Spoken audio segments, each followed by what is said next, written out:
नमस्ते मुलींनो, good morning. मुलींनो, आपण ऑनलाईनमध्ये electricity प्रकरण पाहतोय. तिसऱ्या प्रकरणामधील शेवटचा भाग पाहतोय.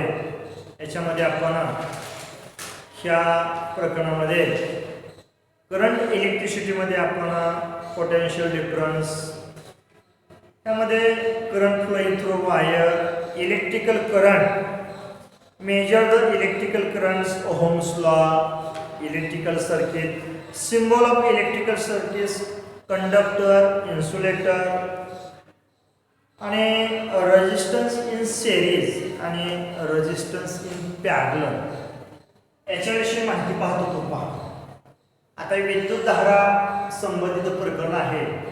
याच्यामध्ये आपल्याला माहित आहे की current measured in ampere, potential difference measured in volt, and resistance measured in ohm.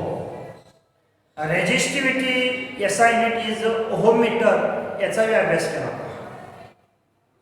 आपण रेजिस्टन्स इन सिरीज पाठीमागल्या तासाला पाहिलं होतं. पहा, रेजिस्टन्स इन पॅरलल आता आपण घेतोय की रोधांची समांतर जोडणी म्हणतो. ह्या पॅरलल म्हणजे समांतर, एकाखाली एक. जसे तीन रोध एकमेकाला समांतर आहेत, एकाखाली एक आहे, त्याचा सममूल्य रोध काय येतो, किती असतो, तो आपल्याला काढायचा आहे. म्हणजे या ठिकाणी पहा की 3 resistance connected in parallel R1, R2, R3. त्याच्या अक्रॉस, त्याच्या जवळील जो विद्युत धारा आहे मोजतो आपण विद्युत धारा एम्पियर मध्ये. याच्यामध्ये R1 चा I1, R2 चा I2 आणि R3 चा I3. Total potential difference measured via C आणि D point is V. It is common.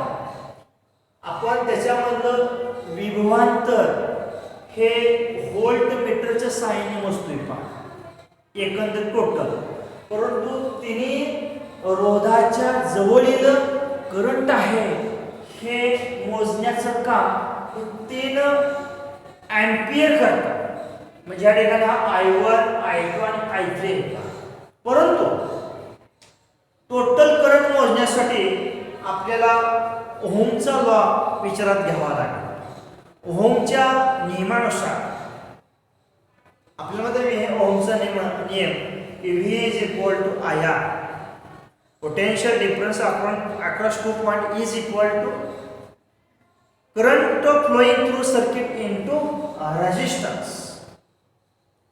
याचा उपयोग करून सममूल्य रोध काढावा लागेल. तुम्हाला हा 4 मार्काचा क्वेश्चन असतो. Resistance in parallel, to calculate the resistance parallel तुम्ही डायग्राम काढायची आणि हे सूत्र सगळं लिहायचं. पहा, आणि त्याचा उपयोग resistance in parallel, how to connect the resistance in parallel to use different way. याच्यामध्ये आपण पाहणार आहोत की total current flowing through the circuit I is equal to I1 plus I2 plus I3. Why? 3 ammeters are connected to parallel to each other. It is I1, it is I2, it is I3. Then I is equal to I1 plus I2 is equal to I3. I means current. मग ह्या ठिकाणी using the Ohm's law, V is equal to IR. I is equal to V upon RP. आता ह्या ठिकाणी आपल्याला V is equal to I is equal to V upon RM आहे. परंतु या ठिकाणी resistance connected in parallel means P. हे resistance connected to parallel to each other, म्हणून या ठिकाणी 1 upon RP घ्यायचं. हे लक्षात ठेवा. मग तुम्हाला I is equal to I1, I2, I3 तिन्हीच्या अक्रॉसचं करंट काढायचं. ओहम्स लॉ चा उपयोग करा. V is equal to IR, I is equal to V upon R is equal to V upon RP आहे. V upon R. मग I is equal to V upon R is equal to V upon RP. Put the value in equation 1. ह्या पहिल्या equation मध्ये ह्या किमती ठेवा. I means V upon RP, V upon RP. I1 is equal to V upon R1. I2 is equal to V upon R2 and I3 is equal to V upon R3. म्हणजे या ठिकाणी I is equal to V upon RP वरून I1, I2, I3 याच्या किमती तुम्ही लिहू शकता. पहा I म्हणजे काय V upon RP. I1 means V upon R1. I1 या ठिकाणी I1 म्हणजे R1 मधून किती करंट पास होतो ह्याच्यामध्ये I1 is equal to V upon R1. I2 is equal to V upon R2 and I3 is equal to V upon R3. हे लक्षात ठेवा. मग V इथे common 1 upon RP is equal to V common घ्या. 1 upon R1 1 plus 1 upon R2 plus 1 upon 3 हे V gets cancelled. Then 1 upon RP is equal 1 upon RP is equal to 1 upon R1 plus 1 upon R2 plus 1 upon R3 plus up to 1 upon RN. Why RN? N resistance are connected in a parallel. पहा हे N resistance जर जोडले आता या ठिकाणी आपण 3 जोडले या ठिकाणी R1 R2 R3 असे अनेक जर रेजिस्टन्स जोडायचे म्हटले पॅरलल अप टू म्हटले plus up to 1 upon R हे लक्षात ठेवायचं.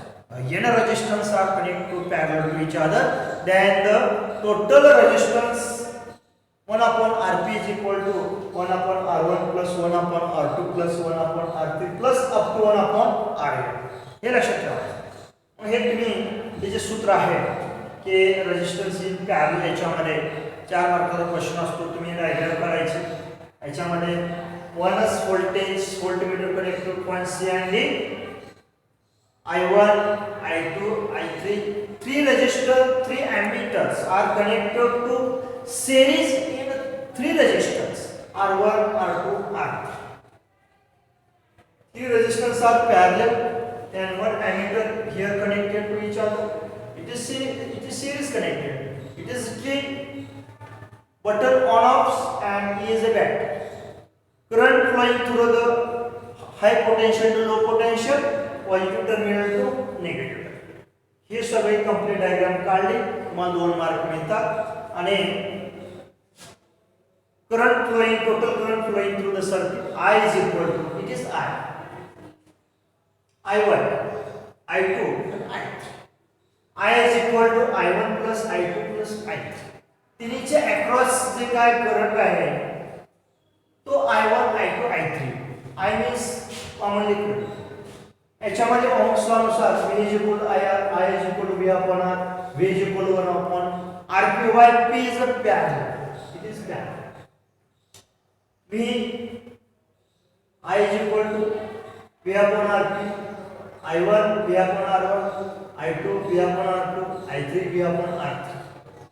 V common gets cancelled. 1 upon RP is equal to V 1 upon RP plus 1 upon R2 plus 1 upon 3. V gets cancelled. Then 1 upon RP is equal to 1 upon R1 plus R2 plus R3 up to RN. ह्या सारख्या जो काय circuit आहे ह्या सर्किटचा जीवनामध्ये उपयोग कसा केला जातो कुठे केला जातो पहा. तर याच्यात म्हटलंय पहा की potential difference across all resistance is the same. याच्यामध्ये पोटेन्शियल डिफरन्स या सगळ्या रेजिस्टन्स मधील हे सारखं आहे टोटल हे लक्षात ठेवायचं. आणि this arrangement is used to reduce the resistance in circuit. Reduce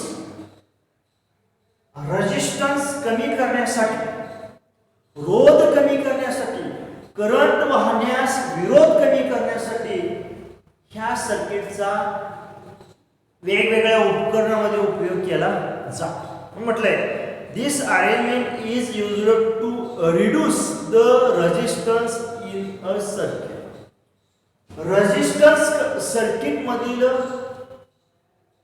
diagram असतं. सर्किट जो आहे मग वेगवेगळे सर्किट असतात की यामध्ये हर उपयोगामध्ये जे काय रेडिओ असेल, टी व्ही असेल, टेप असेल अनेक उपकरणं असतील. त्याच्यामध्ये जर रोध कमी करायचा असेल, रेजिस्टन्स कमी करायचा असेल तर अशा प्रकारचे त्याच्या त्या आतील भागामध्ये अरेंजमेंट रेजिस्टन्स ही करावी लागते जेणेकरून जास्तीत जास्त करंट आपल्याला त्या ठिकाणी मिळाला जातो. म्हणून म्हटलंय this arrangement is used to reduce the resistance in the circuit. तर तुम्ही या ठिकाणी डायग्राम काढून हे समीकरण लिहिलं आणि टोटल पोटेन्शियल डिफरन्स सगळीकडे सारखं असतं आणि ह्या सर्किटचा उपयोग कसा केला जातो, कुठे केला जातो की total resistance are reduce in the circuit. एखाद्या सर्किटमध्ये उपकरणामधील रोध कमी करण्यासाठी अशा प्रकारचा रेजिस्टन्सचा, अशा प्रकारच्या मांडणीचा उपयोग केला जातो हे तुम्ही सांगायचं. अशा प्रकारे 4 मार्काचा क्वेश्चन आहे. पुढील जे प्रकरण आहे आपण पुढील तासाला सुरू करूया. तिसरं प्रकरण ऑनलाईन या ठिकाणी संपलेलं आहे. 5वं प्रकरण आपण पुढील तासाला सुरू करू.